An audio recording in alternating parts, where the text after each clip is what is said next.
பாடம் ஆரம்பிக்கிறதுக்கு முன்னாடி நம்ம துவா ஓதிக்கலாம். ரப்பி ஷ்ரஹ் லி சத்ரி வ யஸ்ஸிர் லி அம்ரி வஹ்லுல் உக்தத்தம் மின் லிசானி யஃப்கஹு கௌலி.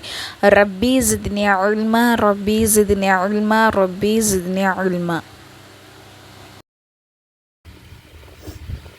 இப்போ குளிப்பின் ஃபர்லுகள் நம்ம பார்க்க போகிறோம். குளிப்போடைய ஃபர்லு மொத்தம் 3. ஃபஸ்ட்டு என்னன்னா வாய் குளிக்கணும். அப்புறம் நாசிற்கு நீர் செலுத்தணும். அதாவது மூக்கை க்ளீன் பண்ணணும். அப்புறம் உடல் முழுவதும் நீரை ஊற்றி கழுவணும். அதில் ஒரு முடி கூட என்ன பண்ணக்கூடாது, நனையாமல் இருக்கக்கூடாது. எல்லா முடியுமே நனைஞ்சு இருக்கணும். சரிங்களா? அடுத்து குளிப்போடைய சுண்ணத்து என்ன அப்படி சொன்னால், ஃபஸ்ட்டு நீயத்து வச்சுக்கணும். அதாவது கடமையான குளிப்பை குளிக்கிறேன் அப்படின்னு சொல்லிட்டு நீயத்து வச்சு ஃபஸ்ட்டு என்ன பண்ணா 2 மணிக்கட்டையும் கழுவணும். அப்புறம் மறைவிடத்தை கழுவணும். அப்புறம் உடலில் பட்டுள்ள அசுத்தத்தை நீக்கிட்டு உழு செய்யணும். ஃபுல்லாக உழு செஞ்சிடணும். அப்புறம் தலையிலையும் அப்புறம் வலது இடது தோள்களில்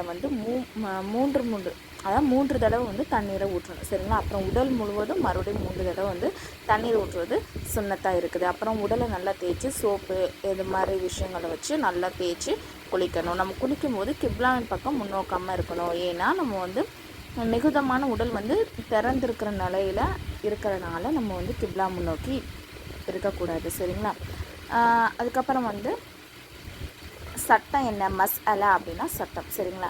இப்போ ஒரு பெண் கொண்டை போட்டிருக்கா அப்படின்னா அந்த கொண்டை போட்டு, அதாவது அவுக்கன்னு கட்டாயம் கிடையாது. ஆனால் குளிக்கும் போது, கடமையான குளிக்கும் போது நம்மளுடைய அந்த முடியோடைய அடி வேர் பகுதி வரை நனைஞ்சிருக்கணும். சரிங்களா? அவங்க கொண்டை போட்டாலும் அவங்களுக்கு நனைஞ்சிரும் அப்படின்னா அவங்க அவுக்கன்னு அவசியம் இல்லை. ஆனால் ஃபுல்லாக அவிழ்த்து விட்டு குளிக்கிறதே நல்ல விஷயந்தான். சரிங்களா? அப்புறம் குளிப்பு கடமையான நிலைகள் இந்த 5 விஷயம் நடந்துச்சு அப்படின்னு சொன்னால் நமக்கு குளிக்கிறது கட்டாய கடமை. என்ன அப்படின்னு சொன்னால், தூக்கத்தில் ஸ்கலிதம் ஏற்படுதல், விழிப்பில் இருக்கும்போது இச்சையுடன் விந்து வெளியேறுவது, உடலுறவு கொள்வது, விந்து வெளியாகிவிட்டாலும், அதாவது உடலுறவு இப்போ வச்சுருக்காங்க ஆனால் விந்து வெளியாக விட்டாலும் அவங்களுக்கு என்னது, குளிப்பு கடமை.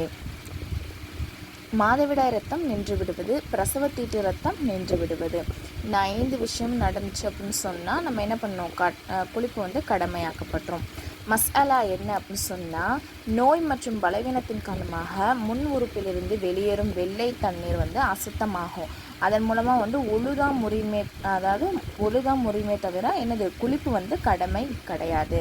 இந்த வெள்ளப்படுதுன்னு சொல்லுவாங்க இல்லையா, அதுதான். அப்புறம் மஸ்அலா, குளிப்பு கடமையான பெண் குர்ஆனை ஓதுவதும் பள்ளிவாசல் செல்வதும் ஹராமாகும். ஆனால் திக்ரு தஸ்பீஹ் ஓதுவது கூடும். இந்த பாடத்தில் உள்ள கொஷின் இது கீழேயே ரெண்டாக இருக்குது. சரிங்களா? அதெல்லாம் ஹோம்ஒர்க் பண்ணி எனக்கு அனுப்பிடுங்க இன்ஷா அல்லாஹ். ஃப்ரீ முஅல்லமா கோர்ஸ் இது நம்ம சர்டிஃபிகேட் கொடுத்துருவோம் இன்ஷா அல்லாஹ். இந்த கோர்ஸில் ஜாயின் பண்ணுறதுக்கு விருப்பம் உள்ளவங்க, அதாவது ஒன்லி லேடிஸ் மட்டும், நான் கீழே டிஸ்கிரிப்ஷனில் டெலகிராம் சேனலோடைய லிங்க் கொடுக்குறேன். இன்ஷா அல்லாஹ் விருப்பம் உள்ளவங்க மட்டும் அதில் ஜாயின் பண்ணிக்கோங்க. இன்னும் டீட்டெயில்ஸ் அந்த சேனல்லே நான் கொடுத்துருக்கேன். அஸ்ஸலாமு அலைக்கும் வரஹ்மத்துல்லாஹி வபரகாத்துஹு.